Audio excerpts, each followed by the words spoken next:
temas, o en realidad la generalidad o la introducción de temas que tienen que ver con desocupación e inflación, ¿sí? Caracterizándolos como principales problemas que buscan atacar o que se buscan atacar desde la política económica, ¿sí?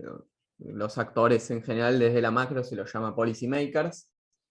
Entonces vamos a ver algunas cuestiones de este tema.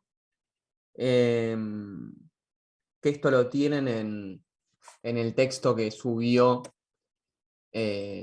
Ricardo de Jorge Ferrucci, ¿sí?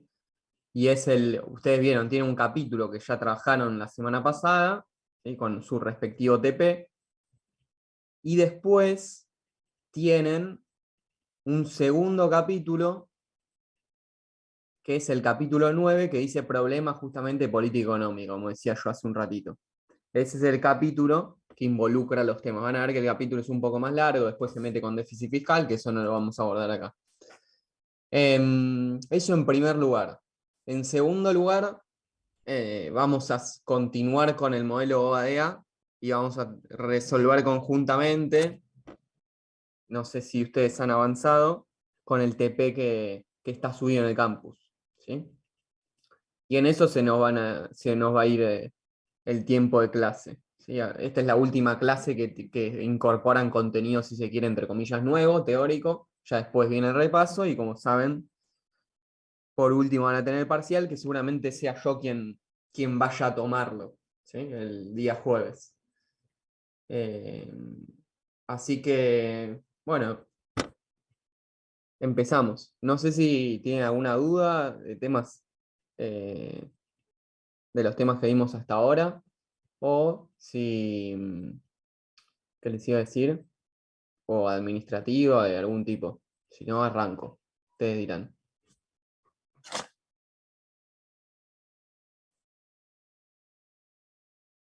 Estoy suponiendo que se me escucha, eh, están acá, ¿no? Sí, profe, se lo escucha. Sí, Genial. profe, a mí se me trabó recién un poco. Ok, ustedes si se traba, se deja escuchar porque tienen mala señal, lo que sea, me avisan. Bueno, y obvio, eh, quien tenga buena señal y no tenga demasiado movimiento en la casa, encienden la cámara, saben que mucho mejor. Pero eso lo dejo sujeto a sus posibilidades. Eh, pero sí, si se llega a trabar, a mí la pantalla de Zoom me dice si tengo mala señal de Wi-Fi, pero si la mala señal es suya, ¿sí? Me avisan y vuelvo a repetir, no tengo ningún problema.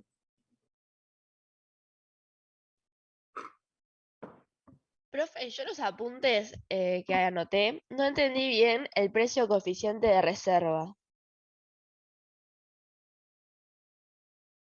El precio de reserva, Sí. mirá, o sea, no se referido a qué tema. Digo, eso es algo más propio de micro, eh, pero explico qué es el precio de reserva. Eh, Tipo, anoté algo de sobre un 20% de los depósitos. ¿Puede ser? no, otra cosa, no precio de reserva.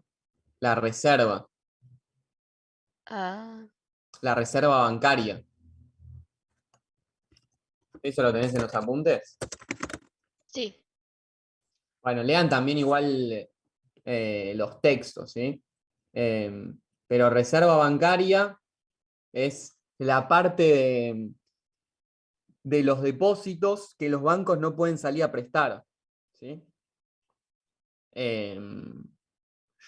A mí en este curso no me tocó dar toda la parte de sistema bancario, que va a servir para explicar la oferta y la demanda de dinero, ¿sí? Otros activos financieros, ¿sí? Obviamente esto está dentro de ese tema.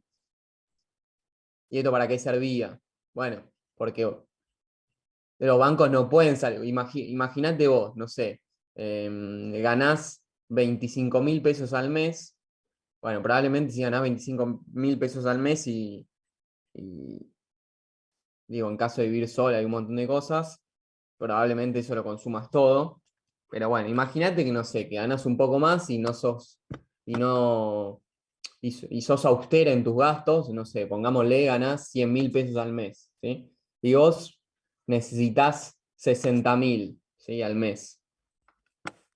40.000 pesos los ahorrás. Es decir, digo, y ese ejemplo me sirve para pensar algunas cosas, ¿sí? Yo dije, voy a tratar de ir relacionando bastantes temas con este ejemplo. Me sirve como disparador y a ver si hay dudas o quieren preguntar algo. Yo dije, ingreso es 100.000, después tengo consumo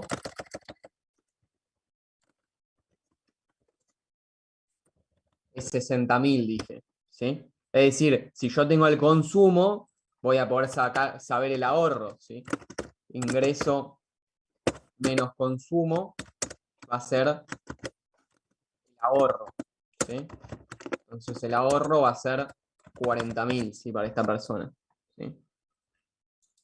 Entiendo que para la gente que tenga todo esto muy claro, el ejemplo va a ser muy sencillito, ¿sí? Pero me va a servir para hacer un recorrido por distintas cosas, ¿sí? 40.000, ¿sí? 40.000 de ahorro, ¿sí? Que esto es lo que llamamos,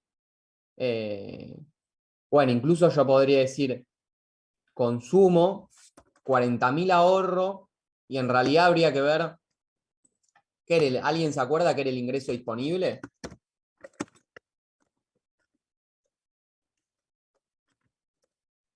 Ingresos menos impuestos. Ingreso menos impuestos. Yo le digo, impuestos, 5.000 pesos, ¿sí? Entonces, vamos a todo ponerle letras.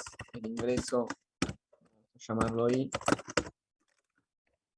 Voy a poner los anteojos. El consumo lo vamos a llamar C.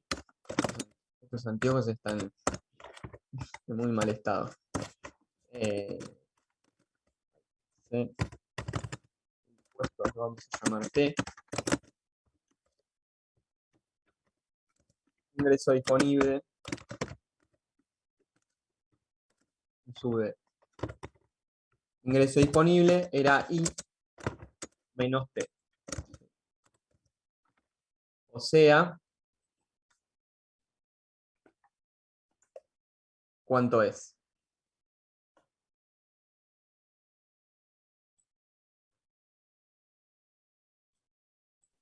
Acá yo puse 60.000, que quería poner.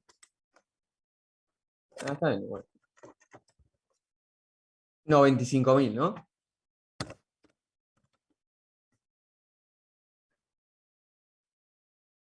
Entonces,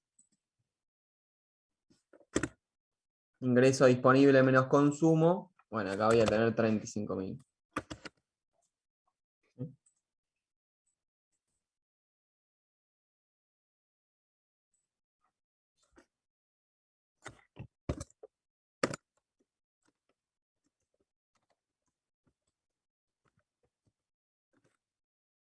¿Sí? Y esto que yo digo, 35.000 pesos de ahorro. Bueno, ¿la gente qué va a hacer? Bueno, lo va a llevar al sistema financiero. Van a hacer depósitos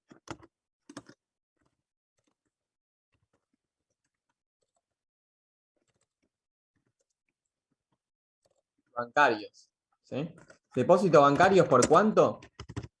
Bueno, por esa misma magnitud, todo lo van a depositar en el banco.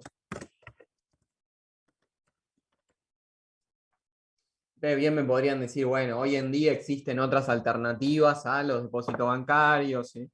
El sistema financiero está mucho más desarrollado. Digo, la generalidad es si tenés ahorros, es bancarizarlos, ¿sí? Digo, hoy está muy de moda los activos digitales y las monedas digitales como Bitcoin, ¿sí? Ethereum, ¿sí? Entonces, bueno, parte de eso se podría ir afuera del sistema bancario, pero vamos a suponer que todo al sistema bancario. Tenemos entonces, el banco lo que recibe son 35.000 pesos, ¿sí? Esto es el agente A.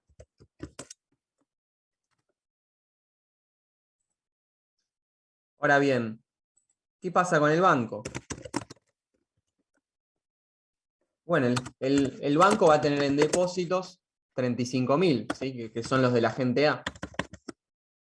Y estos 35.000 lo va a poder salir a prestar, pero por regulación del Banco Central de la República Argentina, en nuestro caso, ¿sí? Pero de cualquier banco central, ¿sí? No se puede prestar todo. ¿Sí? Entonces, la parte que no se puede prestar es la reserva bancaria. ¿Sí? Suponemos que es un...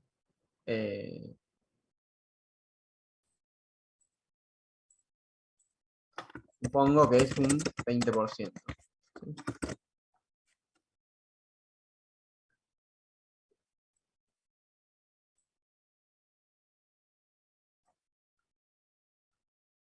Entonces, ¿cuánto puedo prestar?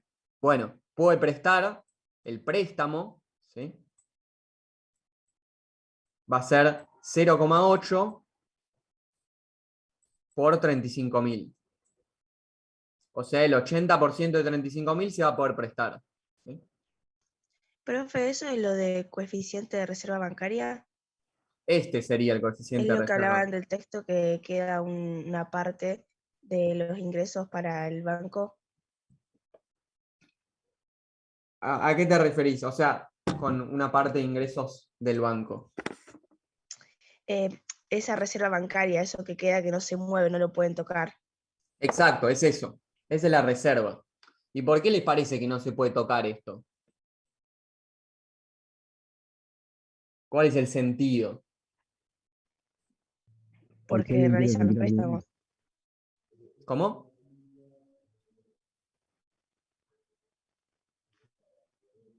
Por si alguien quiere retirar dinero, tiene que tener fondos.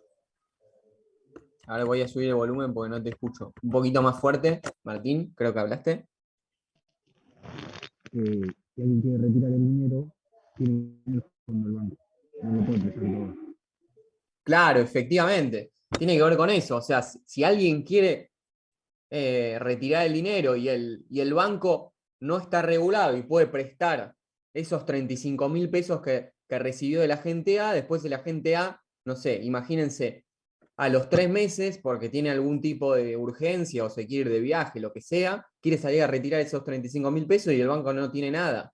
¿Sí? Probablemente la gente no quiera salir a retirar todos sus ahorros, pero una parte.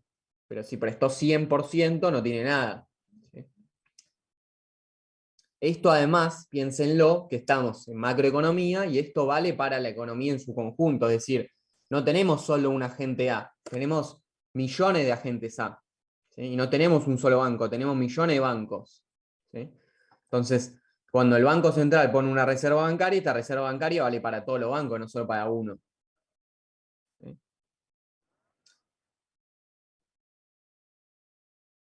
De hecho, ¿qué es el corralito? ¿Sí? Para pensar en un ejemplo histórico. Bueno, que se genera un pánico, ¿sí? Dentro de los agentes que conviven en una economía y quieren salir a buscar todos sus ahorros al banco. El tema es, los bancos salieron a prestar gran parte de esos ahorros. ¿Sí? En este ejemplo, un 80%. Es decir, por más que los agentes ahora quieran ir a buscar sus ahorros, o sea, van a poder satisfacer una parte de sus ahorros, pero no van a poder ir a buscar esos 35.000 pesos. ¿Sí? Porque el banco no los tiene, los prestó. ¿Sí? O sea, probablemente la gente A no tiene parte de sus 35.000 pesos y esa otra parte que no tiene las tiene, no sé, una empresa. ¿Sí? Una empresa, no sé, cualquiera, B. ¿Sí? Y esa guita la usó para, en el mejor de los casos, hacer inversión productiva. ¿Sí? En el peor de los casos, para hacer bicicleta financiera. ¿Se entiende? Sí. Bien. ¿Alguna otra duda?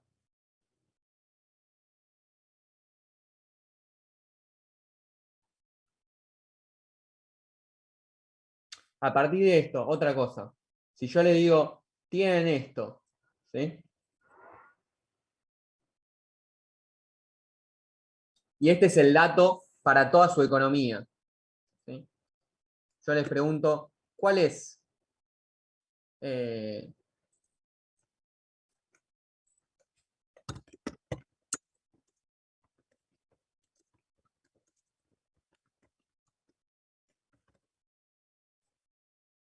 ¿Qué me dirían?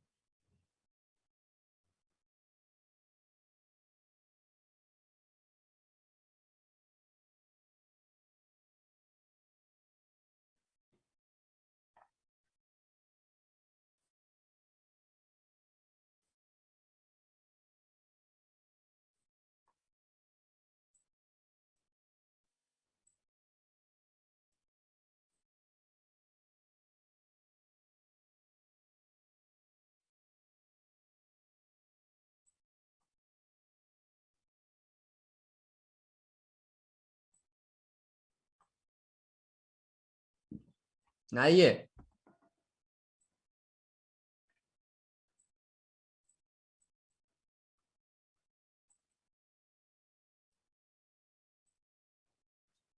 Vamos por lo definicional. ¿Qué es la propensión marginal a consumir?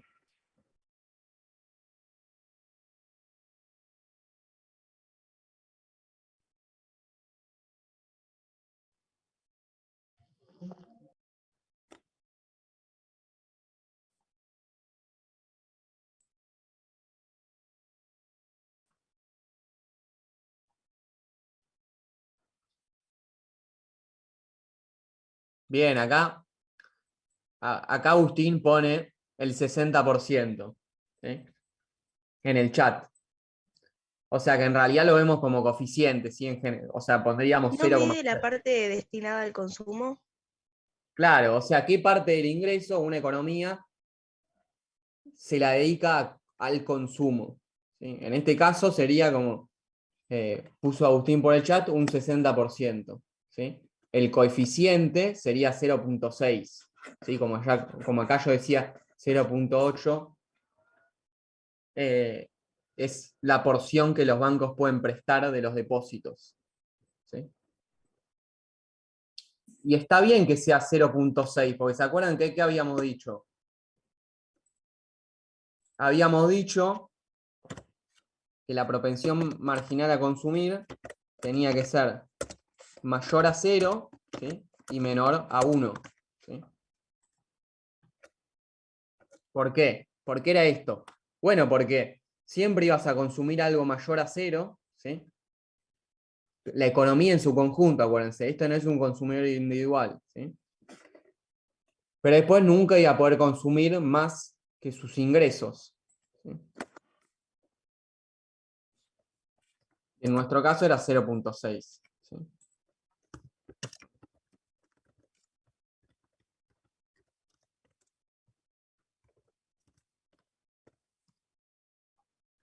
¿Sí? ¿Se ve?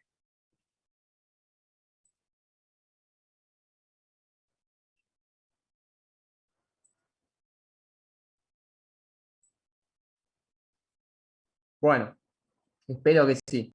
¿Sí? Si no, hay que repasar el inicio de toda la secuencia de clases de macro, ¿sí? Esto está al principio de todo. Porque servía para, digo, temas para que se ubiquen. Yo les había dicho que hacíamos un recorrido por la macroeconomía y empezábamos con macroeconomía cerrada, ¿sí? Macroeconomía cerrada con sector público, macroeconomía abierta, ¿sí? Pues en la macroeconomía cerrada con sector público incorporábamos también no solo el mercado de bienes, que era lo primero que veíamos, sino el mercado financiero, ¿sí? Y por último, al mercado financiero agregamos el mercado de trabajo, ¿sí? Bueno, no sé si hay alguna duda más, si no, empezamos con los temas nuevos. Bueno. Eh, borrar todo el dibujo. ¿Sí? ¿Qué dije que íbamos a ver? Desocupación. Voy a cambiar de color.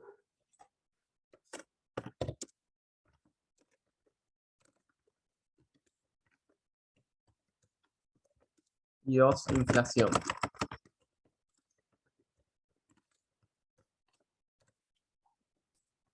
Voy a empezar con desocupación porque va a llevar un poquito de, de más tiempo. ¿Sí? Perdón, al revés. Dejo para el final inflación porque es el tema que va a llevar más tiempo. ¿Sí? Y desocupación lo voy a dar más ligero porque además ya vimos algo de desocupación cuando trabajamos mercado de trabajo. ¿Sí? Desocupación, primero, ¿qué es? Bueno, desocupación lo vamos a poder definir como, voy a poner desocupación letra E, ¿sí? Y lo vamos a definir como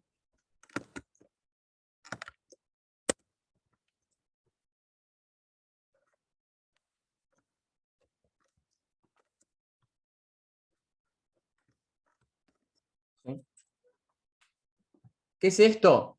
Bueno, la desocupación es la diferencia entre las personas con capacidad de trabajar en tu economía menos las personas que están ocupadas. ¿Sí?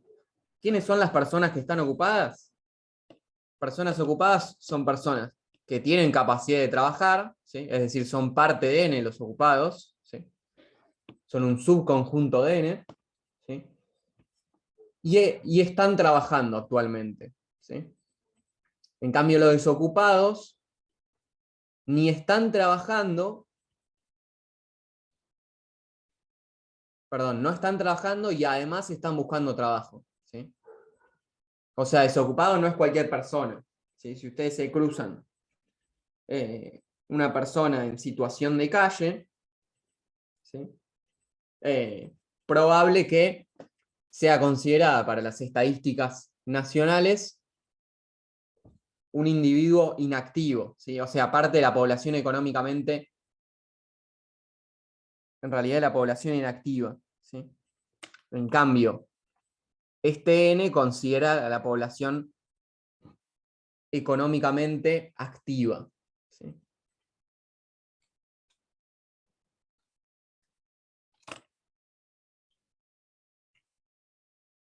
En función de eso se puede definir la tasa de desocupación. ¿Sí?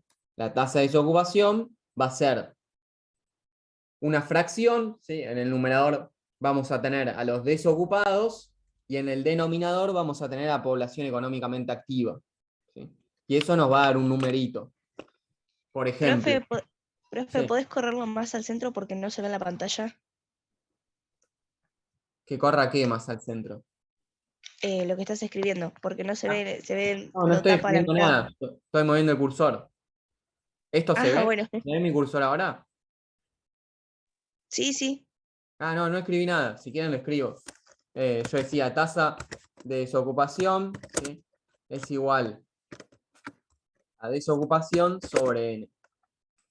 Y yo dije, bueno, y les pongo acá, siendo TD la tasa de desocupación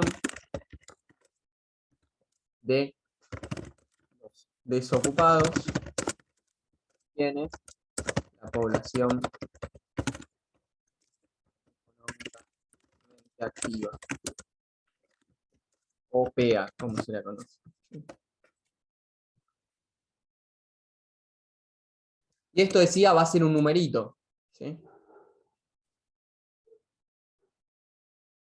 ¿Qué numerito? Miren, compartir pantalla. ¿Sí? ¿Se acuerdan que yo les había dicho, pueden visitar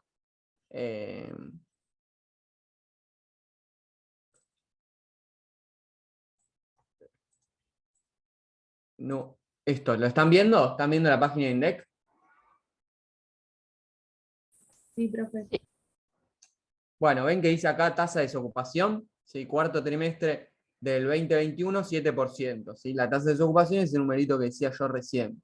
¿Sí? Además de la tasa de desocupación, ¿sí? Van a tener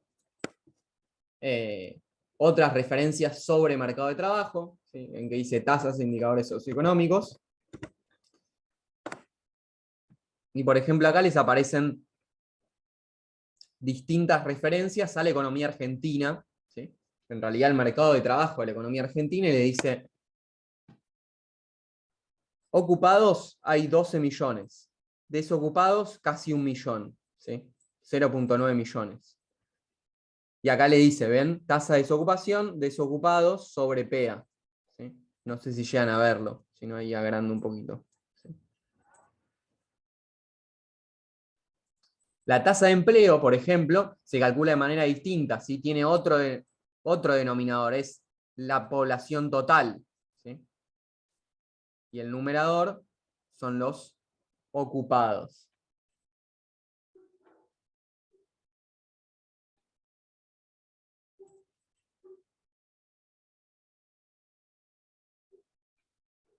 Esto es interesante también, ¿sí? Fíjense cómo cambia esto por categorías ocupacional, ¿sí?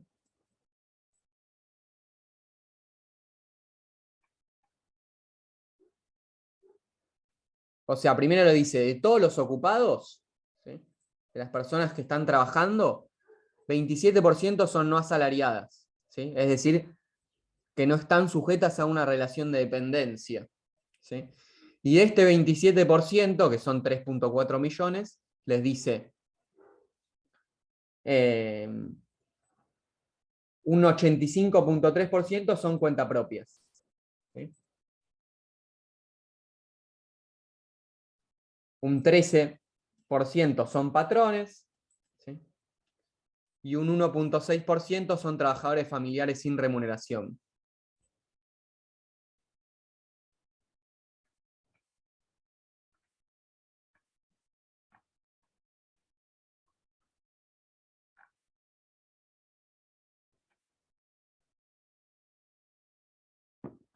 Después, ¿qué más me interesa? Sobre el mercado de trabajo, subocupados, ¿sí? Acá está la definición. Trabajan menos de 35 horas semanales, pero están dispuestos a trabajar más.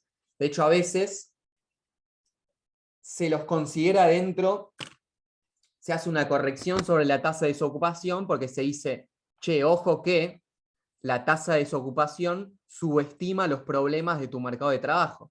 ¿Por qué lo subestima? Bueno, porque tenés una porción de tu población que son subocupados, o sea que si bien están trabajando, les gustaría estar trabajando más. Es decir, involuntariamente están trabajando menos horas de las que les gustaría. ¿Sí?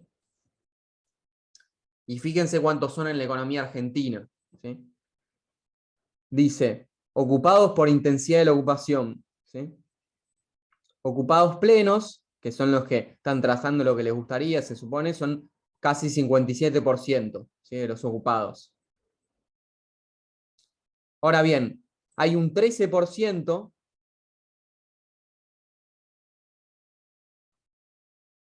que está subocupada, ¿sí? Es un número importante. ¿Un 13% de quiénes? De todos estos, ¿sí? Fíjense que este documento, que se los puedo pasar, ¿sí? Me lo piden, ¿sí? O voy a tratar de subirlo después. Fíjense que hacia el final tiene las definiciones, ¿sí? Qué es población económicamente activa, qué es la población ocupada y qué es la población desocupada. Y después, cuando se hacen todas estas, se definen las tasas, ¿sí? ¿Cuál es la tasa que dije? Nos interesa, tasa de desocupación, ¿sí? Que acá le dice porcentaje entre población desocupada y económicamente activa, ¿sí? ¿Alguna duda hasta acá?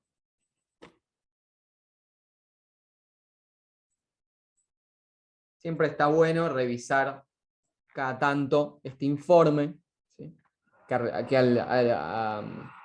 adelante o al comienzo tiene siempre un resumen ejecutivo que es bastante sencillito de leer.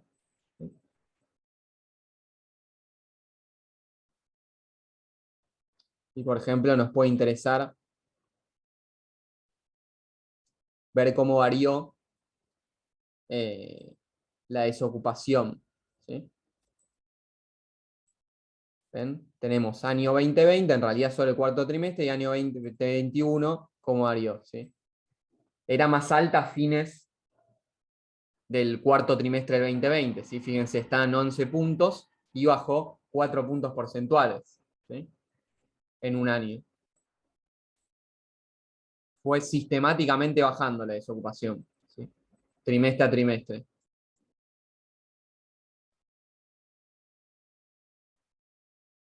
No pasó lo mismo con la subocupación que yo decía antes. La subocupación bajó un poquito, en realidad bajó bastante, después volvió a subir un poco, ¿sí? Pero parece estar estable en torno al 12%. ¿Sí?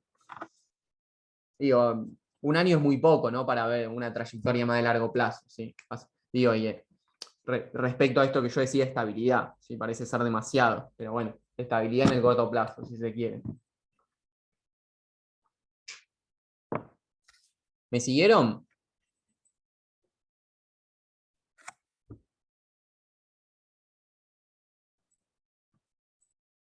¿Están acá? Sí, profe. Todo muy aburrido, voy muy rápido. La clase, ahí ponen, Sol pone un ok. Bueno, eso teníamos sobre la desocupación. A nivel definicional. ¿Sí? Entonces, ¿cuáles eran las dos características para considerar a una persona desocupada? Digo, yo voy a encuestar a su casa. ¿Sí? ¿Qué les tengo que preguntar? Dos cosas son relevantes. Si busca empleo, Bien. Y esa diría es la fundamental. No, en realidad las dos son fundamentales. Sí. La otra, si tiene, exacto, perfecto. Perfecto, Candel. Y las respuestas para ser considerado desocupado, ¿cuáles tienen que ser?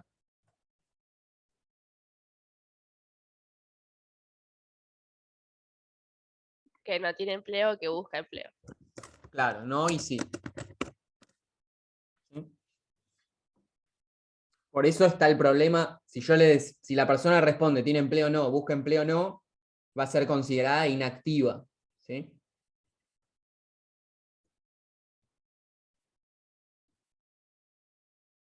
Que puede ser el caso de alguna persona con algún tipo de discapacidad. ¿Sí? Que le impide en este momento trabajar. ¿Sí?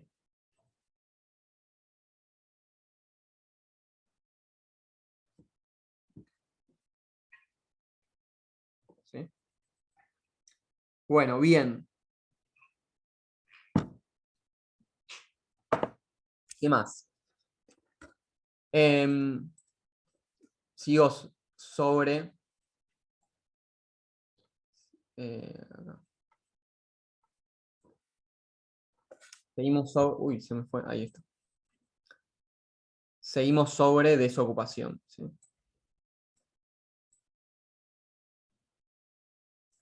Dos teorías que se han trabajado mucho, ¿sí? Dentro del cuerpo de la literatura que estudia la desocupación.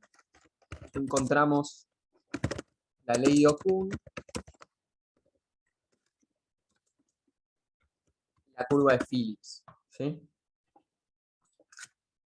Muy sintéticamente, y cuando digo muy sintéticamente, es realmente un súper resumen en una o dos líneas. ¿Sí? Lo que buscaba estudiar la ley de Okun es el vínculo entre la desocupación, ¿sí? Y la actividad. ¿Sí? Desocupación y actividad. Así que la actividad, bueno, la vemos en el desempeño o en la trayectoria del PBI. ¿Sí?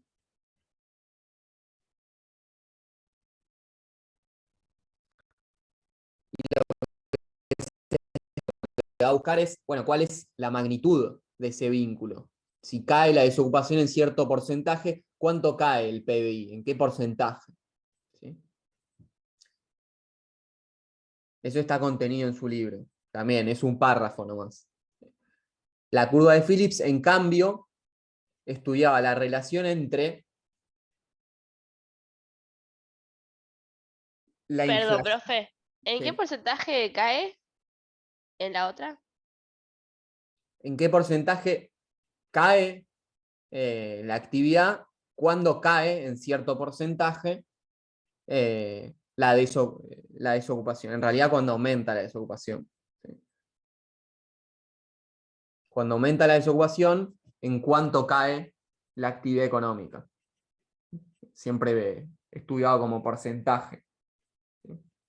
O como ratio de cambio.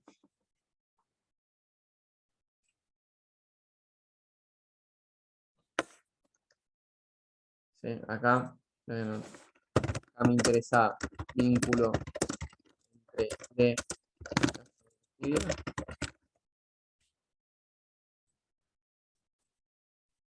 Y acá me va a interesar la relación entre D e inflación. ¿Sí? Inflación entendía como, en principio, como salarial. ¿Sí?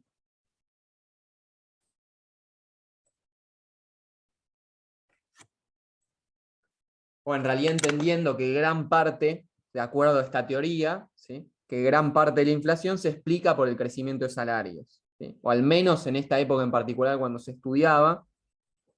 ¿Sí? De hecho, en los tiempos en los que se formuló la curva de Phillips, que se dice era un muy buen modelo para explicar los vínculos entre inflación y desocupación, que además ahora en un ratito vamos a pasar a desocupación, y lo que se suponía es que los gobiernos decidían si priorizaban la desocupación o la inflación. ¿Sí? Y lo que decía es, si priorizás la desocupación, es decir, te interesa que tu mercado de trabajo tenga una tasa, que haya una mayor proporción de empleo en tu economía, ¿sí?, esto va a ser a costa de tener niveles de precios más altos. ¿Sí? En cambio, si te interesa que el nivel de precios no crezca tanto, ¿sí?, y sea más bajo, esto va a tener como repercusión que tu desocupación sea más alta. ¿Sí? Eso decía la curva de Phillips. ¿Sí? Que la fórmula Phillips primero para la economía británica, ¿sí?, y después van a venir otros autores, entre ellos Solow, y también la van a probar para la economía norteamericana. ¿Sí? Y se dice, bueno, esta curva de Phillips se rompe, o decir, esta relación tan armoniosa entre la desocupación y la inflación, finaliza en el entorno de la crisis petrolera. ¿Sí? ¿Saben? La crisis petrolera. El punto de inflexión ahí es 1973, porque hay un sacudón de los precios del petróleo, ¿sí?, de la mano de la OPEP, ¿sí?, la Organización de Países Exportadores de Petróleo. ¿Ok? ¿Sí? Bien. Bueno, hay distintas maneras de clasificar la desocupación. ¿Sí? Yo con eso ahora no me voy a meter. ¿Sí? Repásenlo ustedes, está en el texto. Me parece que es sencillito. Les dice, bueno, la desocupación la podemos considerar en su faceta friccional, ¿sí? La podemos considerar en su faceta cíclica o la podemos considerar como estructural. ¿Sí? La desocupación estructural es la que está más cercana a la inactividad, ¿sí?, por la consideración esta de el individuo estancado en torno a sus atributos productivos. ¿Sí? Y la friccional es la que es el desocupado que está más cerca de convertirse en ocupado. ¿Sí? ¿Por qué? Porque, bueno, se supone que es la que sale de que los mercados de trabajo funcionan de manera dinámica, ¿sí?, y una tasa de desocupación elevada podría no ser malo para esta economía y tener que ver con que todo el tiempo se están produciendo salidas y entradas del mercado de trabajo, ¿sí? Por ejemplo, no sé, esta persona que yo decía, la gente A, que al principio de mi clase ganaba 60.000 pesos trabajando para, voy a mi ejemplo corriente, para una pizzería, no 60.000, eran 100.000. Bueno, renuncia, ¿sí? Está desocupada, ¿sí? Entonces va a contribuir, si la encuestan ahora, va a contribuir a la cifra de desocupación nacional. Ahora bien, está desocupada 2-3 semanas y rápidamente vuelve a ingresar al mercado de trabajo, ¿sí? Trabajando para otra pizzería o no sé, para un local de hamburguesas, ¿sí? Y ella simplemente se había cansado de su trabajo, renunció, pero rápidamente volvió a conseguir trabajo, ¿sí? Entonces, si la economía funciona de esa manera, la cifra de desocupación no es preocupante, ¿sí? El problema tiene que ver cuando los tiempos que pasa el individuo transitando la desocupación son elevados, ¿sí? ¿Alguna duda con esto?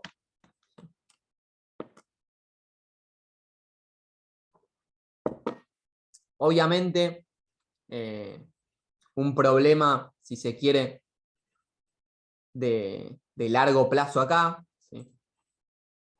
De hecho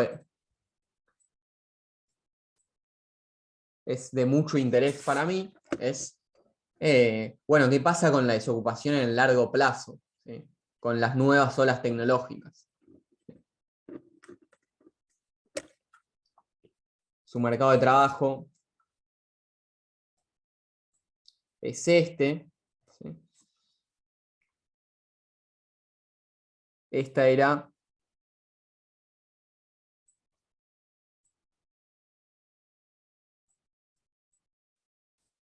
la demanda agregada y esta era la oferta agregada.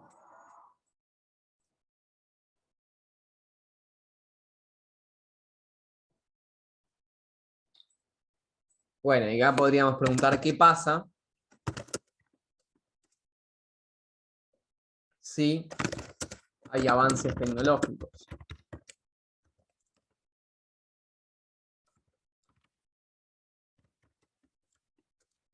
Con la demanda agregada de empleo.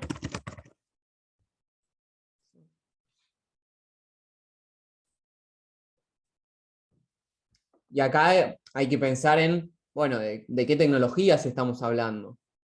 Porque si las tecnologías, en realidad no es solo una cuestión de tecnología, ¿no? Digo, más complejo, pero a priori le podemos atacar el problema por el lado de las tecnologías. Si las tecnologías sustituyen empleo, lo que vamos a tener en el largo plazo, y si crecientemente sustituyen empleo, lo que vamos a tener en el largo plazo es un problema cada vez más grande en torno a la magnitud de la desocupación. Y esto es un problema relevante hoy para varias economías, ¿sí?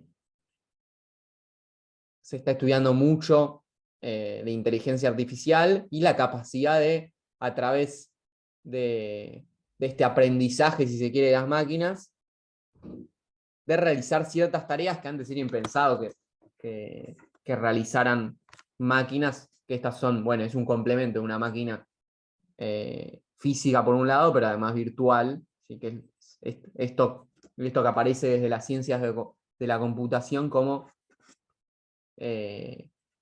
bajo la pregunta de ¿las computadoras pueden pensar a la humana?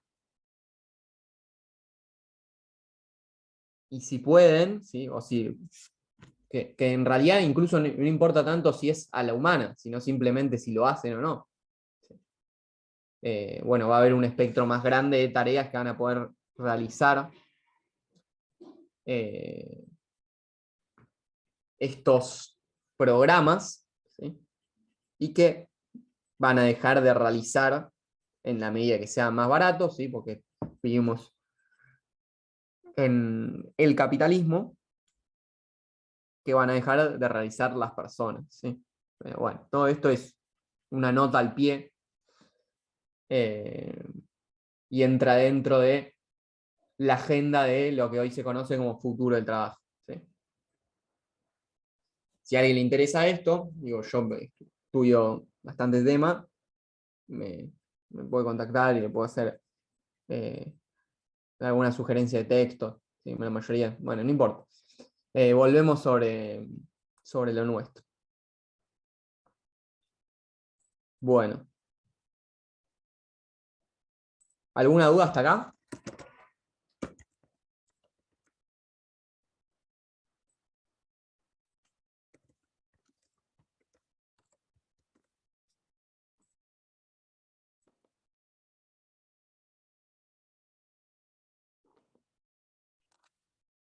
¿Ninguna duda? También puede pasar que las tecnologías crezcan el empleo, ¿no? ¿Cómo sería? Sí, puede pasar, efectivamente. Y cuando necesitan, por ejemplo, que las maneje una persona. Sí, puede pasar por eso, ¿sí? Porque la nueva tecnología necesita de otro tipo de operador. De alguna manera, o no sé, lo que pasa en el sector manufacturero es que cada vez el sistema de máquinas es más automático. Pero es cierto que a la par que aparecen nuevas tecnologías, también aparecen nuevos sectores económicos. Digo, y en este sentido, nuevos empleos. El auge de la programación es algo relativamente reciente. Y estos son nuevos empleos ligados a la existencia de nuevas tecnologías. Así que en ese sentido, sí. Y después aparecen nuevos, también de la mano del aumento de la productividad, debido a nuevos equipos tecnológicos, nuevos productos. ¿Sí? Y esos nuevos productos también implican un aumento del empleo. La gran pregunta ahí es, bueno, si hacia adelante las computadoras en conjunto con otras máquinas, ¿sí? Y la combinación de equipos físicos y ciertas capacidades virtuales, ¿sí? Virtuales estoy pensando en almacenamiento, cómputo, procesamiento, etc. Si eso va aumentando en el tiempo. ¿Sí? De hecho, en campos específicos ya hoy se sabe que las máquinas son ampliamente superiores a las personas. Cálculos, hay cosas que los humanos es imposible que hagamos y las computadoras lo pueden resolver. Pero todavía se habla de, digo, una de las principales diferencias que pone la literatura, ¿sí? Ya no tanto de la mano de la economía, sino más bien desde las ciencias computacionales, es, bueno, hoy lo que caracteriza al ser humano es que puede trabajar en una diversidad de problemas, ¿sí? Que quizás no están tan conectados entre ellos. ¿Sí? Tiene una inteligencia más amplia, si se quiere. En cambio, la computadora, si un programa en particular, tiene que resolver un concreto. ¿Sí? Y este concreto es muy específico. Digo, siempre acá se da el ejemplo de un programa que le ganó al mejor jugador de ajedrez, ¿sí? En una serie de partidas, mejor jugador de ajedrez humano. Ahora bien, esta máquina no la podés poner a competir en damas, ¿sí? Igual Monopoly. ¿Sí? Específicamente trabaja eso. Pero bueno, esa frontera se borra un poco, o se empieza a borrar, empieza a ser menos nítida con todo lo que es Machine Learning. O incluso más con aprendizaje profundo. ¿Sí?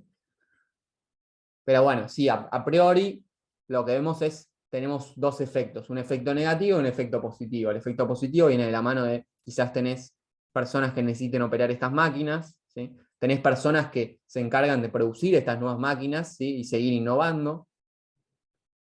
Y además tenés nuevos sectores, ¿sí? Nuevos sectores y nuevos productos. Y por ese lado aumenta el empleo también. Bueno. ¿Alguna pregunta más?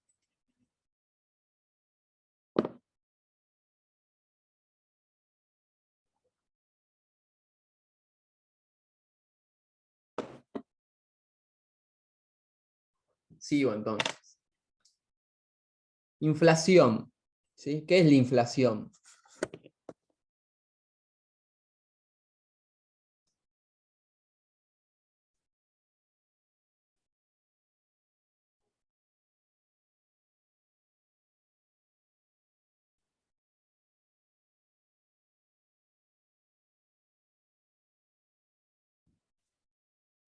Vamos, ustedes vienen a Argentina, no pueden no saber qué es la inflación. ¿Que aumentan los precios, profe? Bien, aumento de precio. Pongo entre comillas porque lo dicen ustedes, después vamos a la definición más técnica. ¿Qué más pueden decir de la inflación?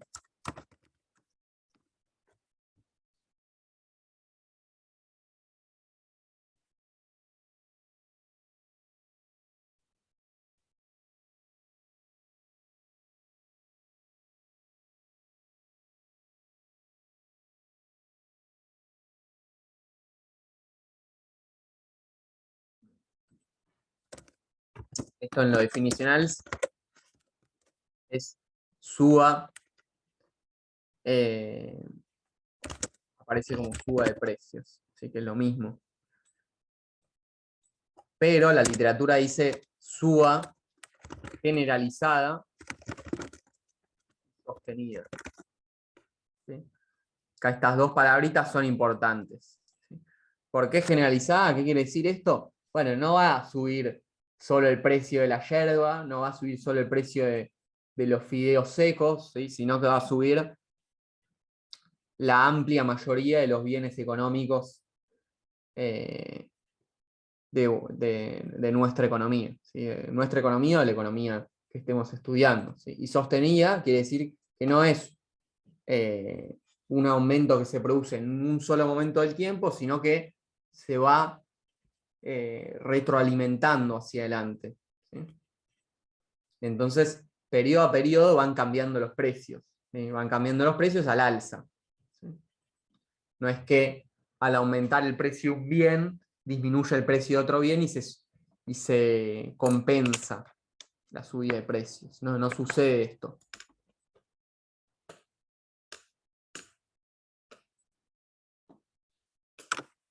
¿Qué más podrían decir de la inflación?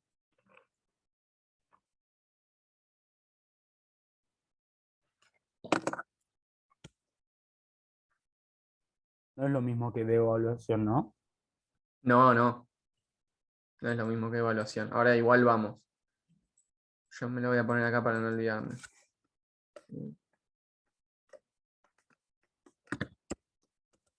Esto es, como no puedo hacer el distinto, es un distinto.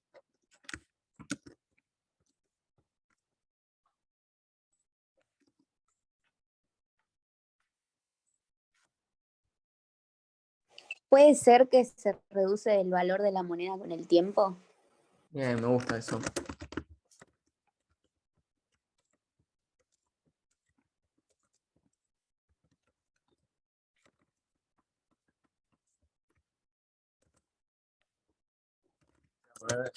La reducción del valor del peso.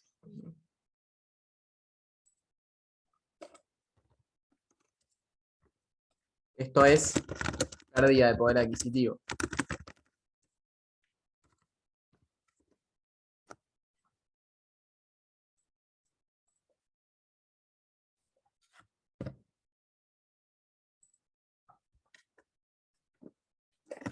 O de compra.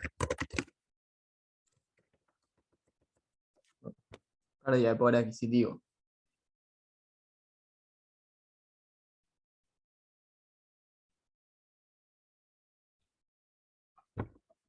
¿Y esto cómo se veía? Bueno, esto yo creo que recuerdo haberlo hablado con ustedes en alguna clase presencial, y es, bueno, en una economía con inflación, la misma cantidad nominal de pesos, ¿sí? Cada vez compra menos bienes. ¿Sí? O necesitas de mayor cantidad de dinero para comprar la misma cantidad de bienes. ¿Sí? Esto es la pérdida de poder adquisitivo. Si yo antes, en un mes, dentro de otra canasta de consumo, podía comprar 2 paquetes de kilo de yerba, ¿sí? Ahora, con una inflación de un 5%, puedo comprar, respecto al mes anterior, un 5% menos, se supone. Sí, grosso modo.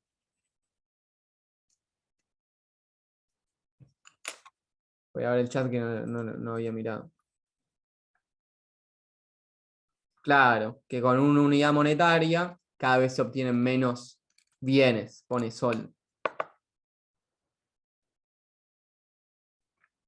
También vale lo que pone Joaquín en el chat. Si quieren, si pueden, hablen, es mejor. No sé si escriben por el chat porque tienen mala señal o porque fiaca hablar.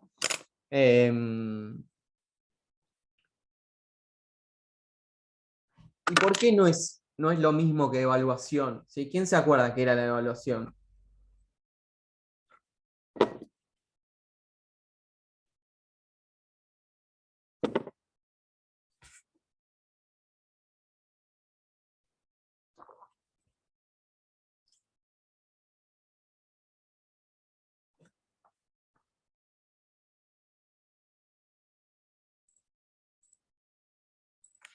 Esto es, bueno, se altera la capacidad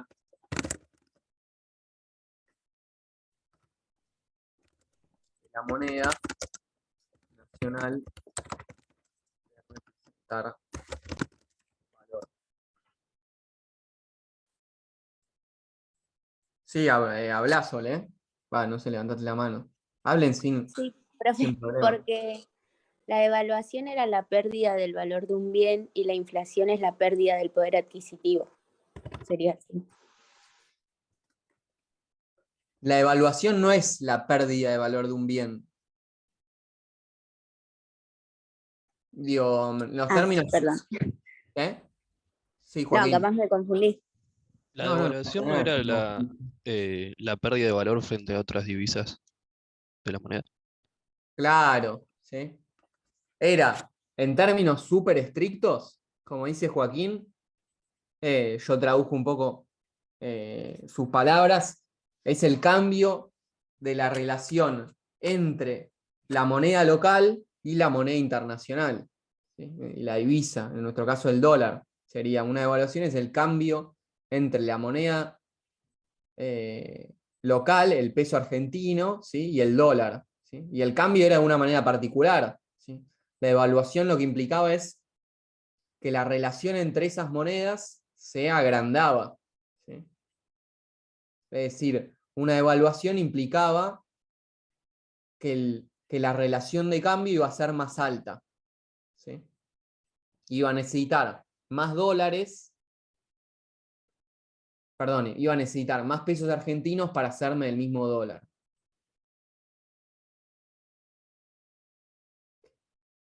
Ahora bien, era posible hacer un vínculo entre inflación y devaluación, porque lo que habíamos dicho, o sea, lo que yo había explicado a raíz del texto que no se olviden, la primera parte la tienen de lectura, ¿sí? Texto de Diamant, ¿sí? Texto de Diamant lo que decía es, ojo que una devaluación en economías heterogéneas produce inflación, ¿sí? Traduce en inflación cambiaria. En ciertas economías, no en todas. ¿Sí? Y habíamos explicado que era la inflación cambiaria, ¿sí?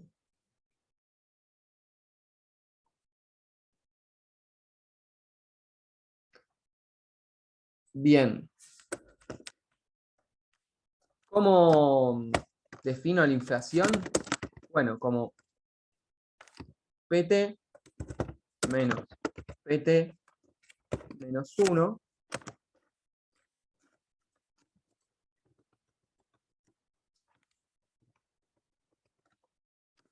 sobre PT menos 1. ¿Qué es esto? El T y los T menos 1 son subíndices. Lo que pasa es que acá no puedo hacer el subíndice. Si estuviera en Word lo podría hacer.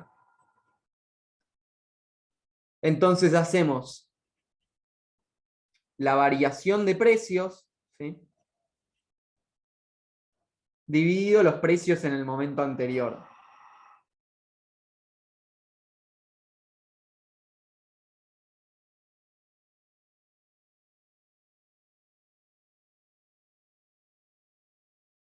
Fíjense, si yo tengo, por ejemplo,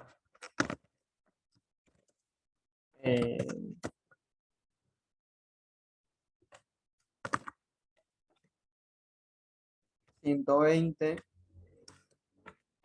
menos 100 dividido 100 igual a 20 sobre 100 es igual a 0,2. Si multiplico por 100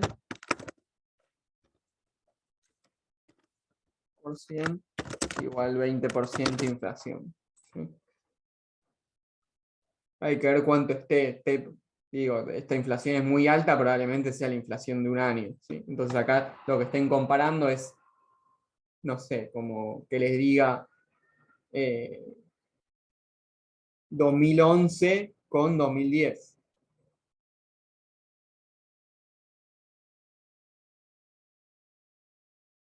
Es la formulita muy simple para medir la inflación de un momento a otro.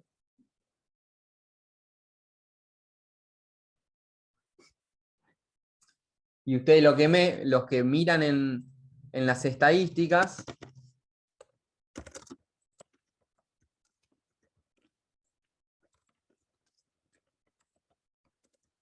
oficiales, IPC. ¿Sí? Miren, dejo de compartir. Voy a compartir.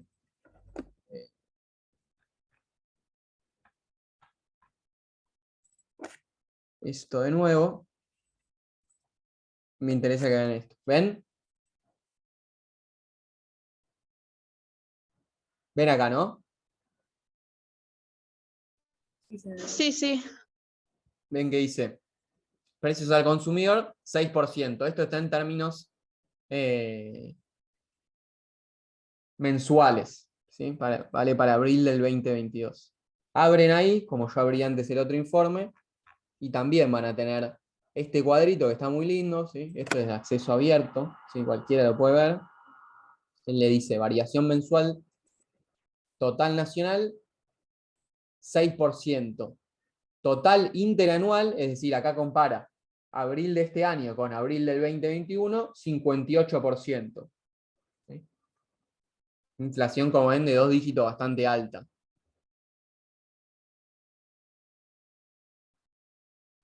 Mensual, anual. ¿Sí? ¿Y acá qué tienen? Bueno, la tienen separada por rubros, entonces podemos ver cuáles fueron los rubros que sufrieron más aumentos. ¿Sí? Fíjense, este 6% es un ponderado de todos estos bienes. ¿Sí? Ven, acá está, el 6%. Pero bueno, va a haber productos que subieron por encima del promedio y otros que subieron menos. De los que menos subieron este mes, bebidas alcohólicas, 3,3%. De los que más subió, ropa, calzados. ¿Sí? Casi un 10% en un mes, es un montonazo.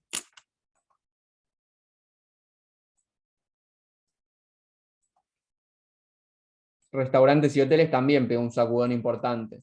¿Sí? 7,3%, etc. ¿Sí?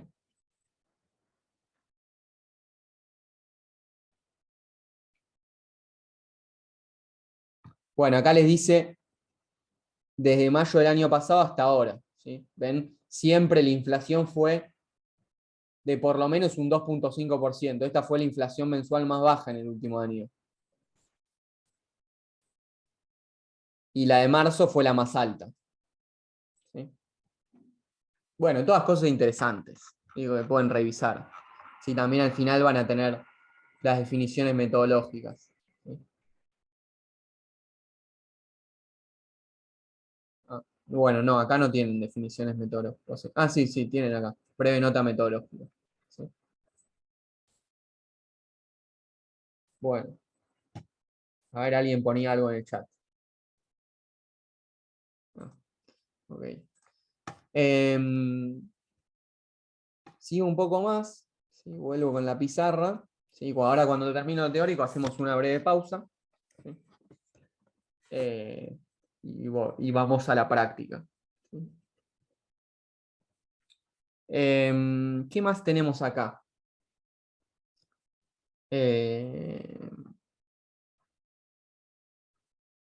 Bueno, ¿cómo se caracteriza la inflación desde la macro? ¿Sí? En general se habla de un cambio de precios relativos.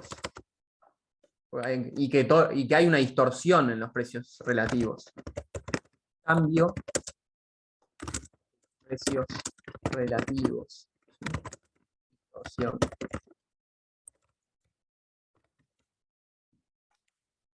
¿Cómo se ven los precios relativos? Precios relativos es igual al precio de un producto A sobre el precio de un producto B. ¿Sí? ¿Y qué es esto? Bueno, lo que tenemos es que mes a mes, como veíamos recién, todos los productos no cambian en la misma magnitud. ¿Sí? Algunos cambian más y otros cambian menos. Entonces, en ese cambio más y ese cambio menos, ¿sí? La relación entre los productos va cambiando. Como que yo les diga, pensemos en dos productos cualquiera, fideos secos y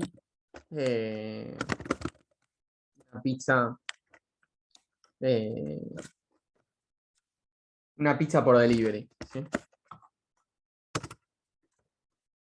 Los fideos secos hoy, no sé, imagínense que salen, no sé, ¿alguien tiene alguna referencia? ¿Cuánto salen los fideos secos?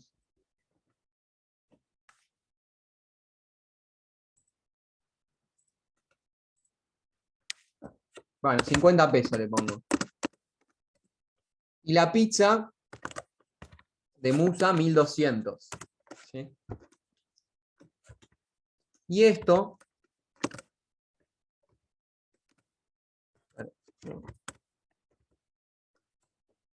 Y esto vale...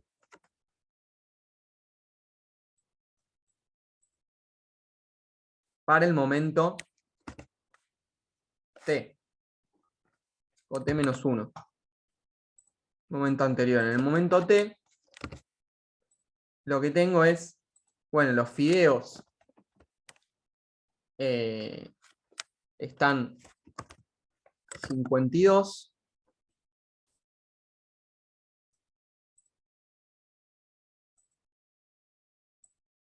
Y la pizza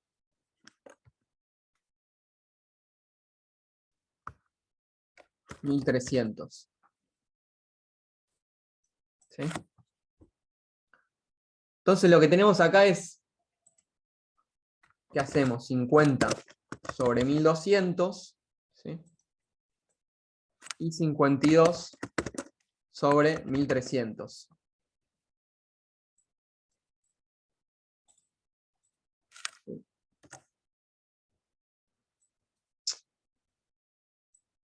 Abrí una ventana que... Vamos a hacer estos cálculos rápido. 50 dividido 1200 es 0.04. 0.042. Y 52 dividido 1300 es 0.04.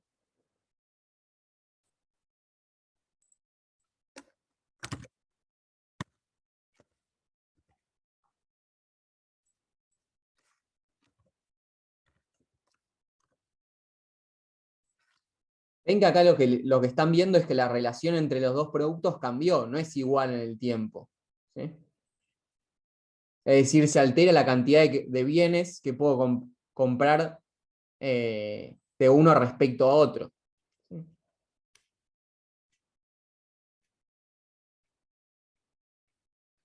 Sí, eso es lo que veo con los precios relativos. Y acá, digo, yo estoy comparando dos bienes, pero eso pasa con todos los bienes. ¿Sí? Que de alguna manera esto se puede ver como de repente en un mes en particular, ¿sí? No sé, la yerba se abarató respecto del café, ¿sí? Entonces conviene comprar yerba, ¿sí? Porque todavía no aumentó, por ejemplo, va a aumentar el siguiente mes, o aumentará dentro de 15 días, ¿sí? Y el café aumentó más rápido. Y eso todo el tiempo va pasando con los precios, ¿sí? A escalas mucho más grandes. ¿Se entiende esto?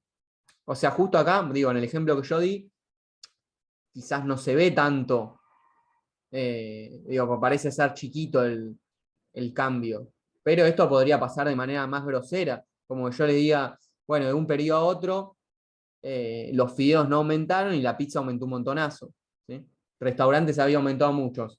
Digo, ¿de qué manera se va a ver más? Hago esto.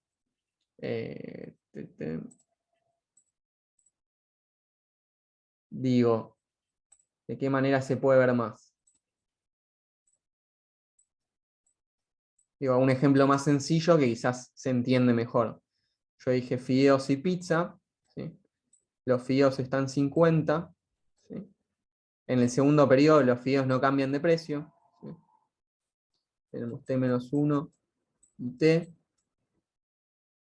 La pizza sale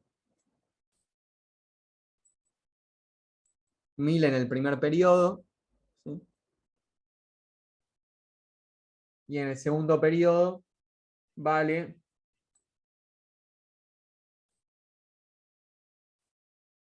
1100, ¿sí? Que acá este aumento, ¿cuánto es? Un más 10, ¿no? Más 10%. Ahora bien, eso se ve en la relación de precios, porque acá yo digo, comprando una pizza, ¿cuántos paquetes de fideos me podía comprar?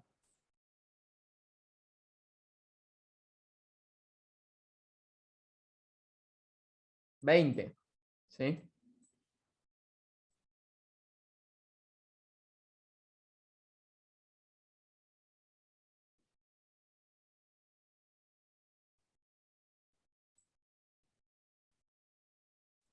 Acá, 22.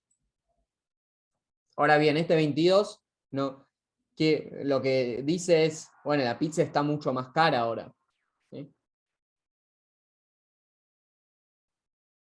Porque con un paquete de fideo, digo, con una sola pizza me compro ahora 22 paquetes de fideos. Los fideos se abarataron respecto de la pizza, ¿sí? Probablemente en el segundo periodo me convenga comprar más fideos que pizza. Digo, si esto se pudiera hacer así tan mecánicamente, ¿no? ¿Se ve?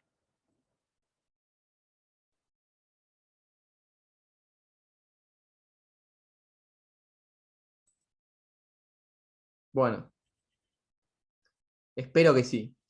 ¿Qué más tenemos? Voy a borrar todos los dibujos.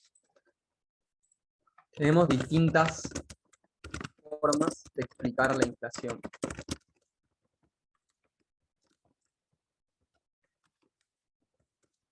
Monetarista, sí.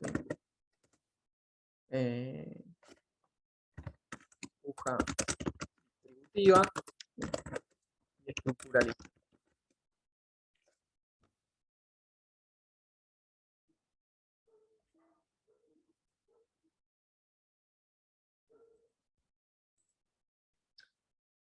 La monetarista lo que dice básicamente es la emisión monetaria es la principal responsable del nivel de precios, ¿sí? Entonces, cuando aumente mucho la emisión, va a aumentar el nivel de precios, ¿sí? La puja distributiva lo que dice es hay conflicto de clases, ¿sí? Y los intereses, por lo tanto, son contrapuestos. Mientras los trabajadores van a hacer todo lo posible por ganar más, los empresarios van a tratar de que sus costos salariales sean menores en relación a sus precios. Entonces, Si los trabajadores reclaman exitosamente aumentos salariales, esto se traduce en los precios, ¿sí? Porque los empresarios no quieren que sus costos aumenten, ¿sí? Entonces van a aumentar los precios. Digo, esa es la inflación por puja. La anterior era inflación monetarista. La estructuralista,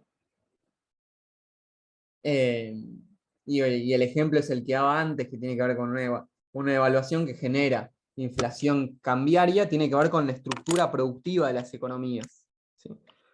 Y para algunas economías, donde pone el foco el estructuralismo y el estructuralismo es una escuela de pensamiento latinoamericana, ¿sí? A diferencia de muchos de los aportes teóricos dentro de la literatura económica, lo que dice hay precios inflexibles a la baja, ¿sí?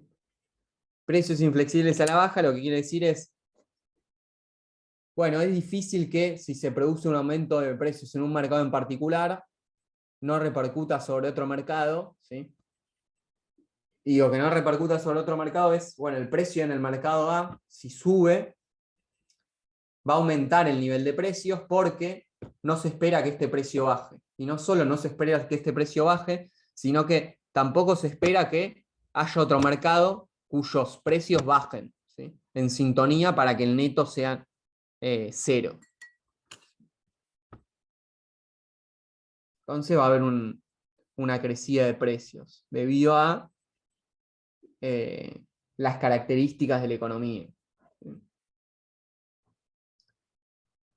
Bien, en la primera teoría, el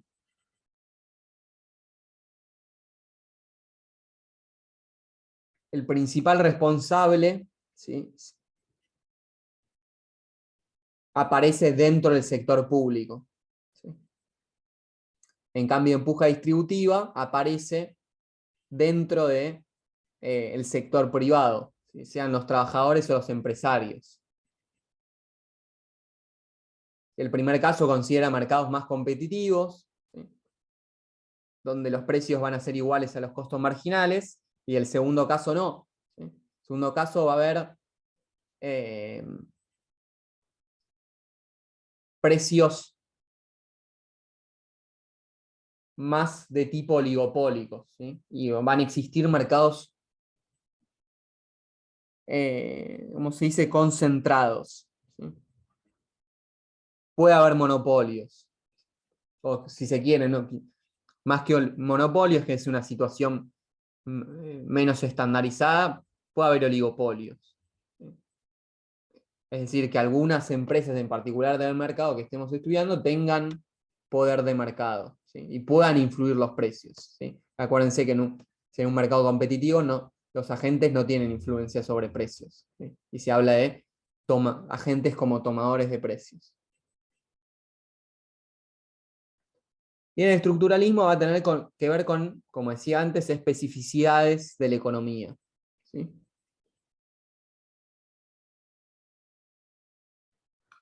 Bueno.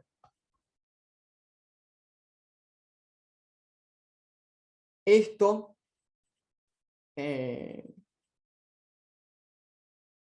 por ahora vamos a pausar acá, ¿sí?, lo teórico, ¿sí? ¿Se acuerdan que también uno podía ver la inflación como un fenómeno que salía de nuestro mismo modelo OADA, ¿sí? ¿Se acuerdan que yo había explicado la inflación de demanda la clase pasada, ¿sí? Entonces de ahí también podíamos encontrar una explicación para inflación, ¿sí? Con lo que nos vamos a quedar acá en el curso es, bueno, hay distintas formas de explicar la inflación, ¿sí? Y probablemente, sobre todo en una economía como la Argentina, muchas de estas razones o de estos argumentos sirvan para explicar la inflación. Por lo tanto, la vamos a entender como un fenómeno multicausal.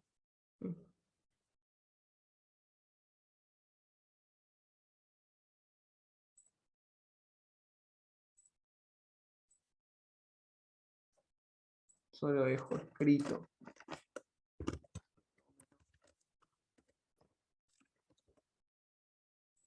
¿Alguna duda? Porque acá fui rapidito, ¿sí? De hecho, para esta parte, lo que me interesa que lean son las primeras secciones de este texto. ¿Sí? Voy a entrar acá al Scholar. Voy a poner Cepal, Heyman, inflación. Y me aparece esto, ¿sí? Inflación y políticas de estabilización. ¿Sí? Este es el texto que lean, ¿sí? De la revista Cepal, de 1986. Es el texto, pero tiene mucha vigencia. Lo abren ahí. ¿Sí? ¿Están viendo el texto o siguen viendo la página de Google? Sí, se ve el texto. Se ve el texto. Bueno, acá tienen el texto. ¿Sí? Bueno, esto forma parte de una revista académica que tiene un montón de otros artículos. ¿Sí? Pero el que interesa es este, Inflación y Política de Estabilización, ¿sí? De Daniel Heyman.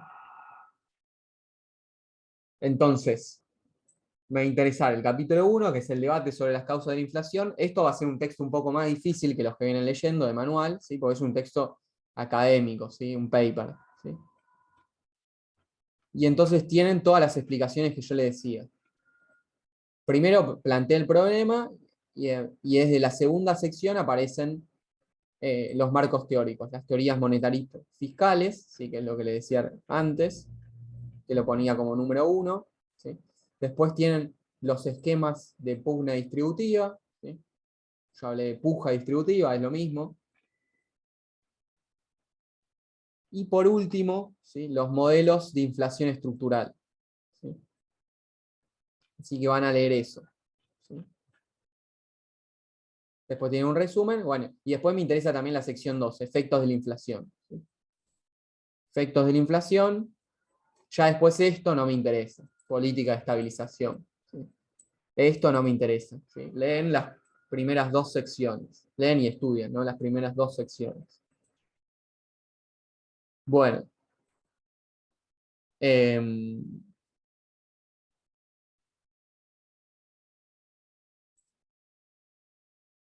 De hecho, quizás lo doy de leer ahora estoy pensando, pero en principio no. Voy a dejar de compartir. Voy a ver qué pusieron en el chat. Sí, ahora les mando el link. Ahora les copio acá el link.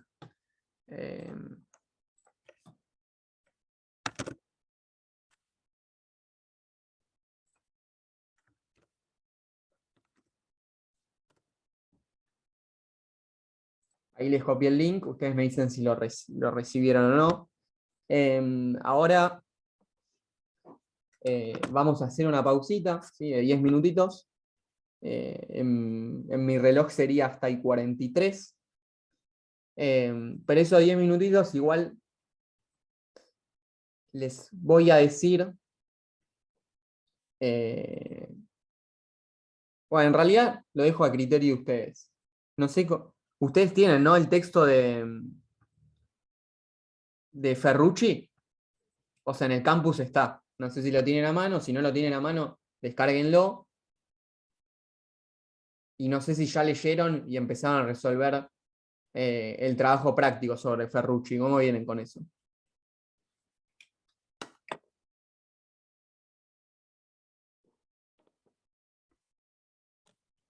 ¿Saben de lo que hablo o están en Pampa y la Vía?